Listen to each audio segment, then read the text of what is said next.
বিশ্বনবীর মেয়ের জামাই আলীর পায়ের মধ্যে তীর ঢুকলো। তীর ব্যথার চোটে চিল্লায়, কেউ তীর বের করতে পারে না। তীর বের করার জন্য টান দিলে চিৎকার মেরে ওঠে। বিশ্বনবী বেলাল রে বললেন, ইয়া বেলাল আকিমিস সালাহ, আযান দাও, নামাজ কায়েম করো।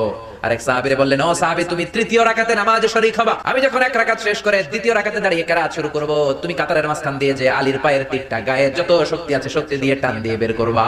বিশ্বনবী নামাজ শুরু করলেন, আল্লাহু আকবার। প্রথম রাকাত পড়লেন। দ্বিতীয় রাকাতে যখন দাঁড়ালেন, ওই সাহাবী কাতারের মাঝখান দিয়ে যে সাইয়েদনা আলীর পায়ের ওই তীর টান দিয়ে বের করেছে, ফিনকি দিয়ে রক্ত বের হয়েছে। নামাজ শেষ। সাইয়েদনা আলী নামাজের মধ্যে টের পায় নাই, নামাজের পর চিল্লাচিল্লি শুরু পায়ের ব্যথায়। বললেন, এত রক্ত কেন আর আমার পায়ের তীর কোথায়? বিশ্বনবী বললেন, আলী, আমি এক সাহাবীকে তীর খুলতে বলেছি, কারণ আমি জানি তুমি যখন নামাজে দাঁড়িয়ে যাও দিন দুনিয়ার কোনো হুঁশ তোমার তখন থাকে না।